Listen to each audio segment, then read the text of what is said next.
Hi everybody, good day to you. This might be an interesting one, some type of Chevrolet. Customer states that he can't lock or unlock it because the locks don't work, and when they do work, he can't start the car after unlocking because the alarm is going off. So let's go see if we can recreate this condition right here. Kind of weird. I understand that this truck was at the dealership at some point and they took the fuse box apart and cleaned it out, something like that. Now these are known to have some fuse box corrosion problems, so we will look into that. Where's our mileage? Ah, there it is. 114,853 miles on the odometer with a tire warning pressure indicator indicated. No oil life, 0%. Has no air in the tires. Weird. All right, let's shut it down again. Let's make it think we're getting out. Okay, we're out. Let's lock it. That's a negative. This fob doesn't work at all. I wish we had a key fob tester.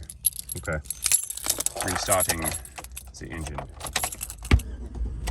Let's head over to the shop, grab the scanning tool, and see if we have any trouble codes stored in any of the modules. That will be step one.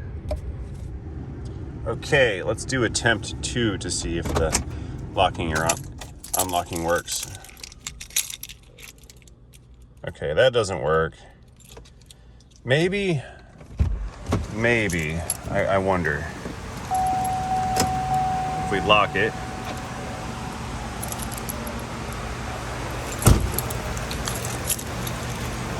Okay, we're locked. Now we're unlocked. And let's see, security's going off, so we can't disable security with the fob. Let's see what it does now. Let's see if it'll start. All right, well, it starts. But we got somewhere. We had a security warning. Okay. Well, we need to fix the fob first. I want to get the fob to start working. Let's put a battery in it. All right, we're getting a little serious here. We're gonna diagnose a key fob. Like, we're gonna diagnose it bad. I've got some replacement batteries here, the two most common types, 2032 and 2025. I believe this is a 2032. Let's open it up and see. There's a little slot right here. And if we just get into that slot and give it a twist, this will pop in half. There we go. All right, well, there's our battery.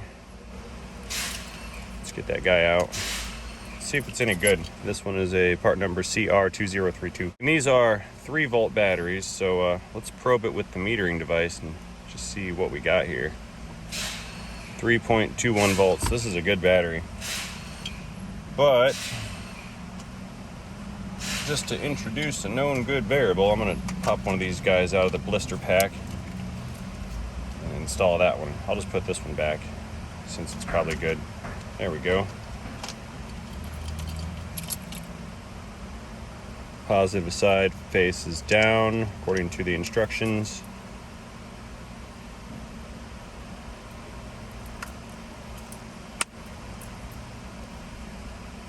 Still isn't working. I wonder if it's the buttons or if this thing's just junk. Here, let's pop the circuit board out.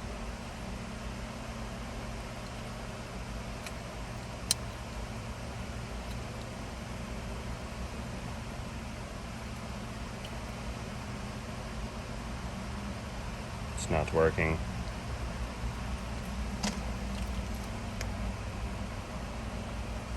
Okay. I'm not exactly convinced that this fob is functioning. It should be, but it's not. Click. Fob click. Yeah, this thing's not working. Buttons are super squishy. I don't think that's the problem, but we need to get a fob that works. Well, let me rephrase that. We do not know that this fob is inoperative. It could be working and the receiver in the truck is not picking it up. It may not be a functioning fob. may not be transmitting. Who knows? Let me see if I cannot dig up any info on this out of the scan tool. 2010 Chevrolet Silverado, rear-wheel drive, 5.3 V8. Let's scan everybody. No codes. No codes. No codes. This is good. This may be as simple of a situation as a bad key fob.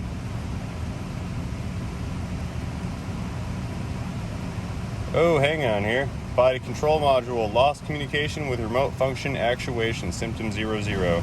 HVAC module, lost communication with instrument panel cluster. That's history. Again, lost comm with BCM. Another instrument panel, lost comm with remote control function, history. Lost comm with the telematic control module. Lost comm with BCM. Okay. All right, that's all of our codes. Let's go, let's take a look at this body control module code. I want to do that one first. Display codes, please. Current. We've got a U code, my enemy, U0214. I don't like U codes. Communication issues are like my kryptonite. I like them because they're a challenge, but I don't like them because I don't intuitively understand. I mean, I understand, but I don't have the built-in experience of intuition, and that bothers me. Okay, that's something to go and research later. It's been listed as a current and history, so we'll see. All right, let's back out of this. Here, let's go into the remote control door lock receiver and see if we can actuate the key fob and see if the receiver is seeing the signal from the fob. And no communication. Remote control door lock receiver is not communicating with my scan tool. All right, let's find the remote control door lock receiver and at least inspect its connectors to make sure it's connected. Let's do that first. Shutting down. You know, one thing I recall on these is there used to be a bulletin for water intrusion on these trucks where water would come in through the high mount brake light in the back and it would run down the C-pillars and then get water on the remote control door lock receiver. I think it's back there behind the seat. It would corrode out that connector. That could be the issue here. And if we look real close, you can see some water marks on this headliner. See that right there? And I think there's some, yeah, right over there. Let's investigate that first. Doodly doodly doo. Door handle's broken. Maybe it's just locked. Get the phone. Yeah, it was just locked. That's fun. All right, I need to get back here. But before I go through all that, let's see if I can't get to that unit from here. I believe it's back here somewhere. Okay, let's put some light on the subject in there. See if we can't find this unit. I think I see you.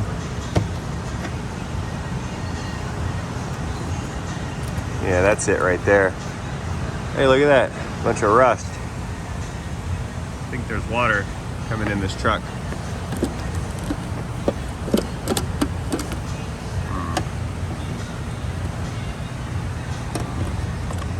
It's not even attached. Someone's been here before.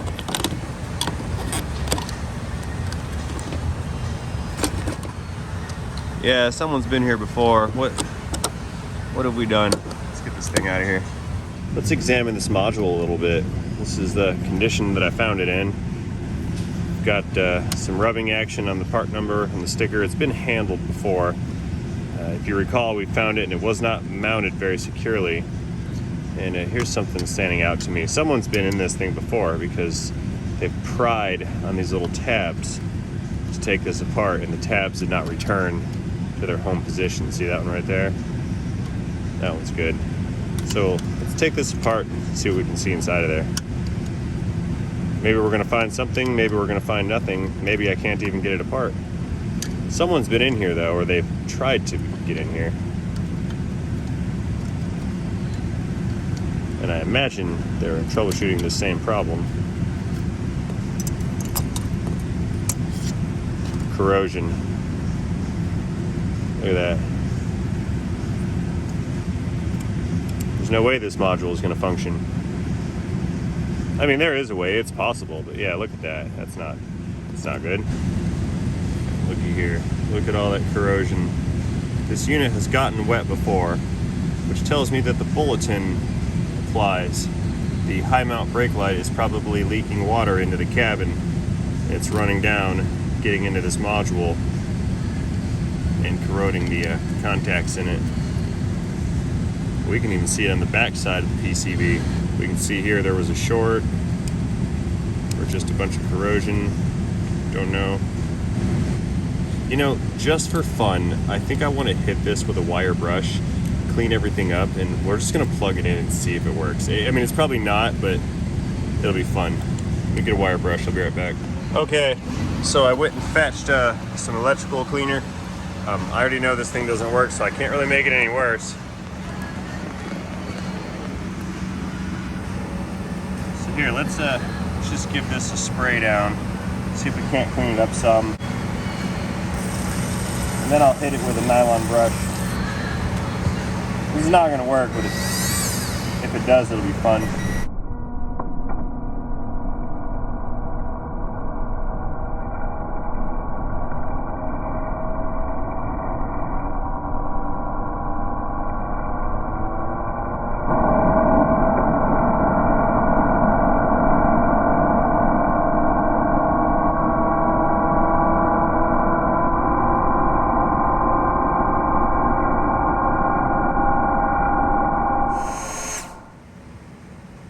Wouldn't it be amazing if this thing turned back on?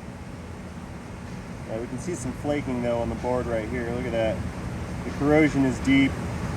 Okay, so I just plugged it back in. The thing doesn't work. It's this is not going to function. So we're gonna see if I can't get a new one ordered, and we'll go from there. Okay, back in this 2010 Silverado. It's the next day, and I happen to have a GM part here. It is the replacement remote control door lock receiver unit. Old unit's right there. It used to be corroded, now it's not. There's our new one. Let's get this guy plugged in, and we'll put the trim back together. I'm gonna bust out my scanner and make an attempt to program these key fobs. I don't know if this module has to be programmed or if it's just kind of a dumb device. Either way, I do have 2 new key fobs for this that I am gonna try to relearn. I might be able to do it, I might not. Oh yeah, that door. Handle's broken. It's a very simple task of making sure all this stuff is plugged in.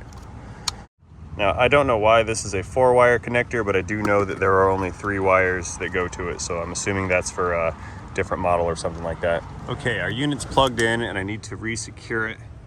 There are some slots in the body, and I need to slip the tang into that slot and then clip it in. There we go. Okay, module's installed. Let's reconnect our scanner and see if we have reestablished communication with the remote control door lock receiver unit. There we go. Okay, restarting. We need AC. It is hot, hot, hot, hot, hot today. Plugging in, reestablishing communication protocol now. Okay, back to our 2010 Silverado. Yes, continuing. Okay, back into keyless entry. Begin talking to module now. All right, it is communicating. We got in. Let's have it show us some data. Key fob info. There should be no info because it's a new module. Yeah, we're talking. There is a program fob. That's odd. Wonder if it's the original that it's recognizing.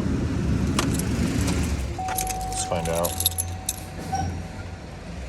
No, not reacting. Okay. Now I want to see if I can program this or not. Yeah. Module functions, program key fobs. It might let me do it. Invalidate all fobs. So any fob that this vehicle has known is now dead to us. This will erase all fobs, blah, blah, blah, yep.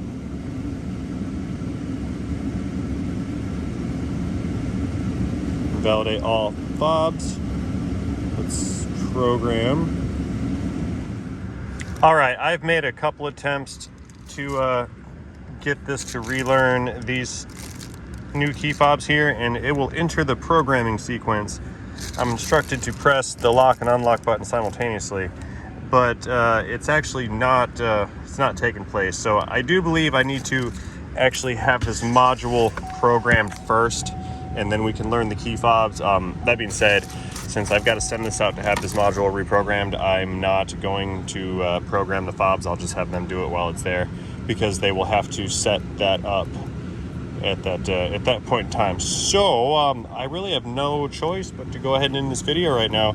So as always, thank you for watching this video. Hope you enjoyed this video. As always, thank you for watching, and most importantly, do not forget to have yourselves a great day. Chevrolet, powering down. See you guys later. Okay, old unit back in the box, just in case they want that later when they program. 2 new fobs, trash, flashlight, scan tool. You're coming with me. See you later, Chevrolet. Hey, it's back from Chevrolet. Let's see if everything works, and I think it does. Watch this. That's the original fob, so that one did work. Cool. And I've got, yeah, there's the 2 other ones that are programmed. Everybody's working for the weekend. All right, good to go. I do need to go on out back and pull that third brake light out and make sure that that thing is sealed properly. If I find that it is not broken, I'll put some sealant on it or something like that. We'll make sure water cannot come in anymore. So we'll just go ahead and back it on in. That way I can work in the shade. Powering down. Let's see, the lens looks good. I don't think it's broken. I don't see any cracks in it. So let's pull this guy out. See if the seal is any good. Oh, well, that's not very tight. That's the problem right there. The screw was loose. Well, would you look at that? The seal has shrunk and decided to pull away, and it's creating a gap at the top of the light. Look at that. Alrighty, we have chosen wisely. I have ordered a replacement lens for this. We're just going to replace this whole assembly. Yeah, I could probably clean that up and make it seal, but the question is going to be, how long can I make it seal? So we're just going to order a new one, slap it in there. This thing's good to go.